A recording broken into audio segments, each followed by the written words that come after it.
side delivery rake. I'm rebuilding the transmission in it. You can see how it's worn. So I'm going to build it up so the bearing won't slop around in there, and we'll see what we get.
Getting it too hot. I'm using stainless.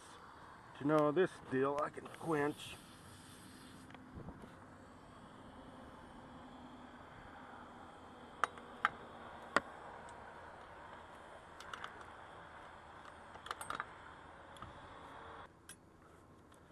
This old shaft better turn the argon on.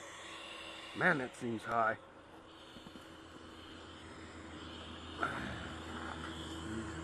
So much of this argon.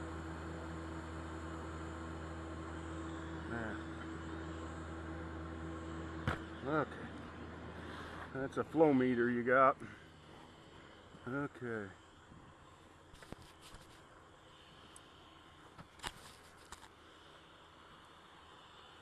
Okay, so here we go. See, I just put the rod down for this. It don't have to be nothing pretty. Get your puddle started. Oops, that tungsten is wandering. It makes the weld hard to do. I think I'm gonna have to get my grinder out and grind it. And I can whip it to make it pretty, but I want this smooth. Damn it. Did I get it far enough? Yeah. Well, this part of the shaft don't need much. Maybe I can just try to pull some of this down. You should never weld without rod, but for this, it ain't a strength weld, you're just building up. So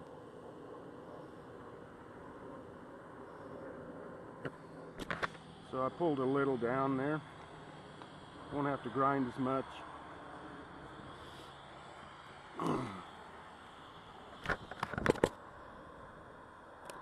I'll probably dunk this because I don't want to put much on this.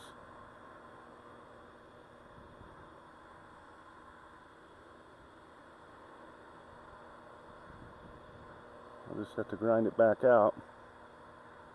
So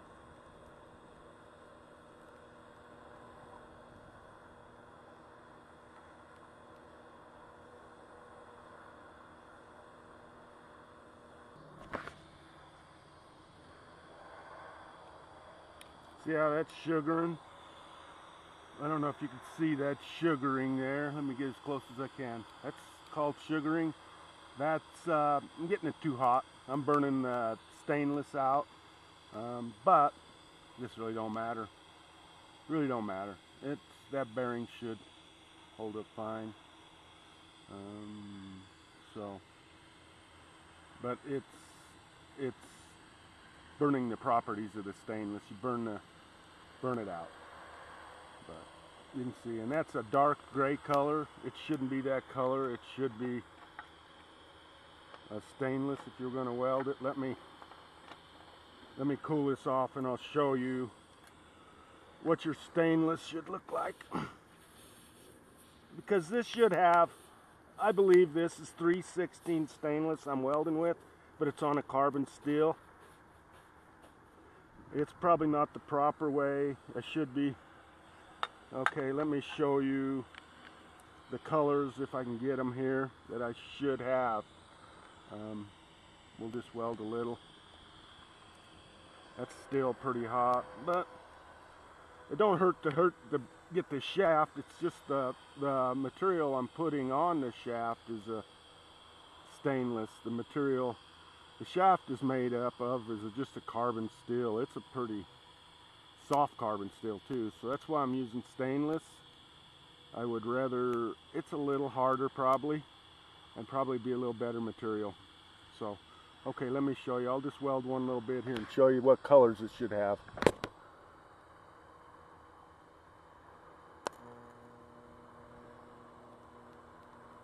Boy, for some reason I can't see with a damn. I think my hood is too dirty. But see, it's harder to get that puddle going.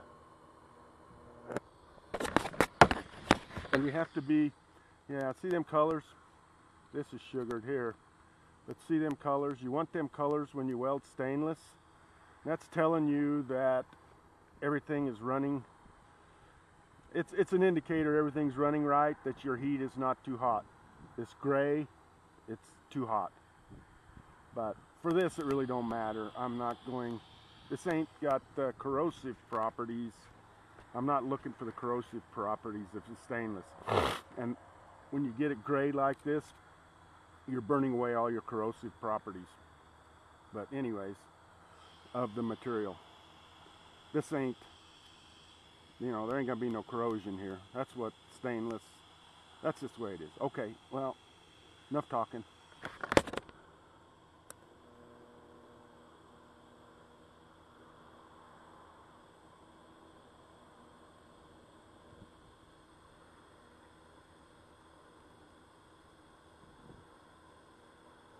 But see, my tungsten's dirty, that's why I don't have a crisp.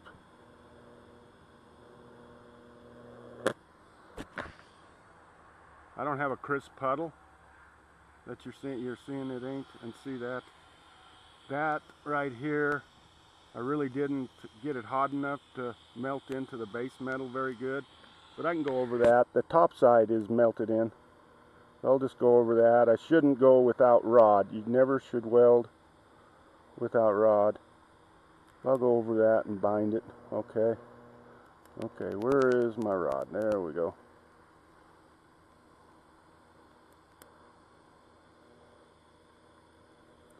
It's much easier to let it flow, but stainless, you're not supposed to let stainless flow like that.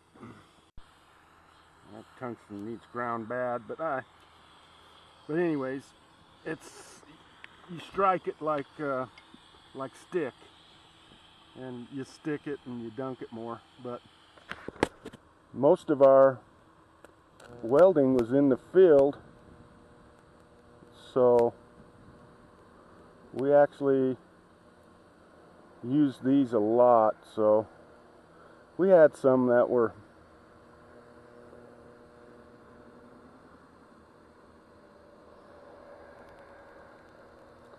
not a scratch or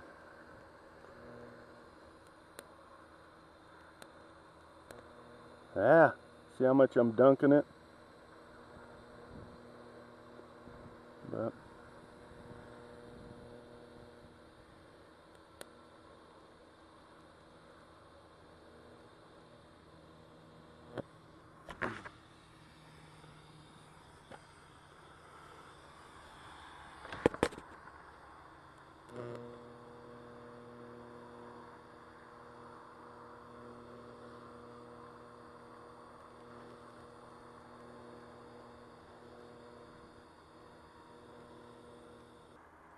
so for grinding this tungsten,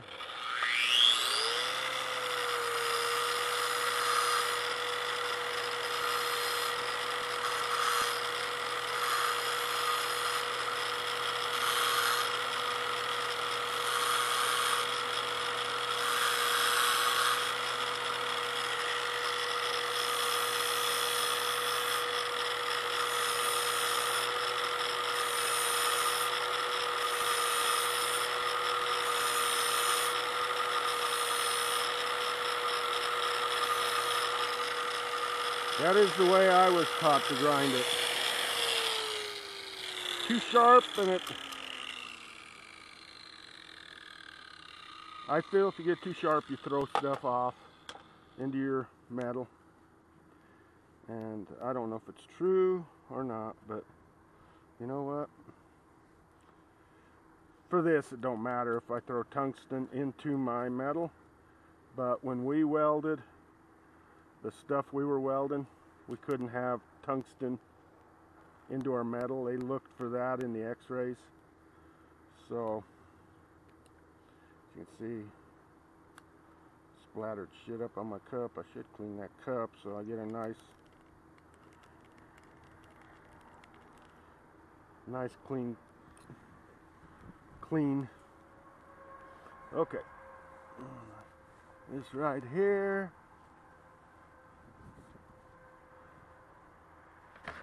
Okay. Oops, god damn it. Gotta turn the argon on.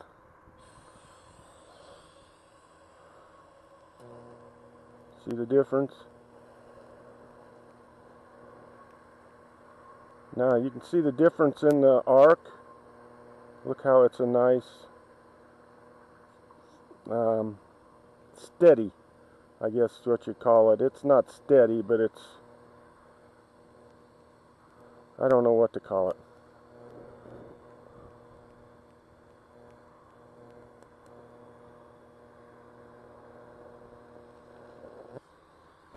Okay.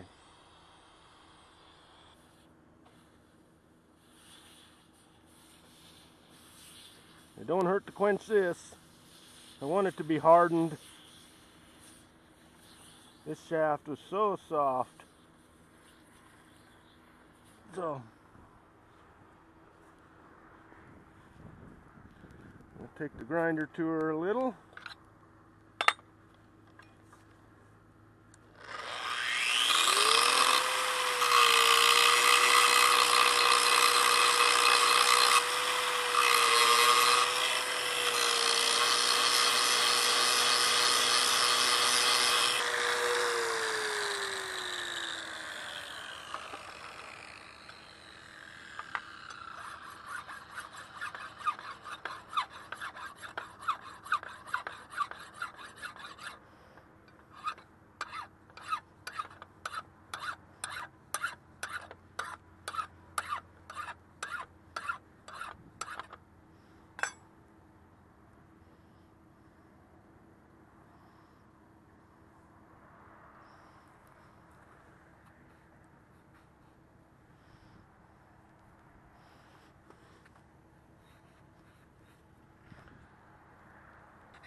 Got to get her fairly good here.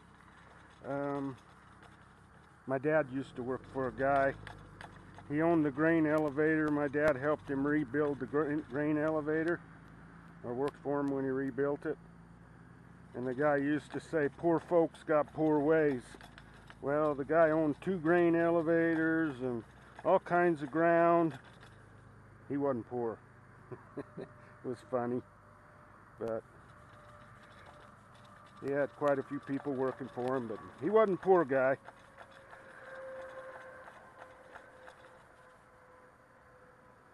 But he only worked for him a few years after he quit dairying. But poor folks got poor ways. It's just a lot of time, but it should be good. I wish I had a lathe. And a lathe would be perfect for this. Check this little shaft up and just wind her on out. Maybe someday, you never know.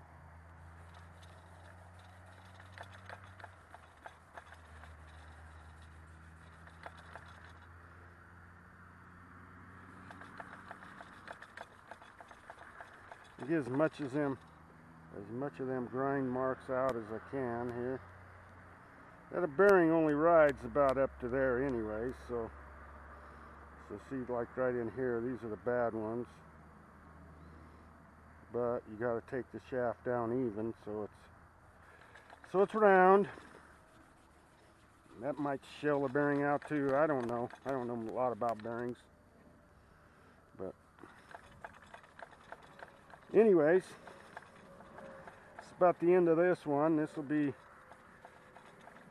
part one. I should have showed tearing it down. I had a hell of a time getting one gear, the pinion gear off of the thing.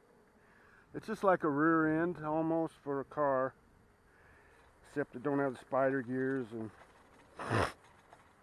or clutches or anything, and it don't spin as fast. They don't spin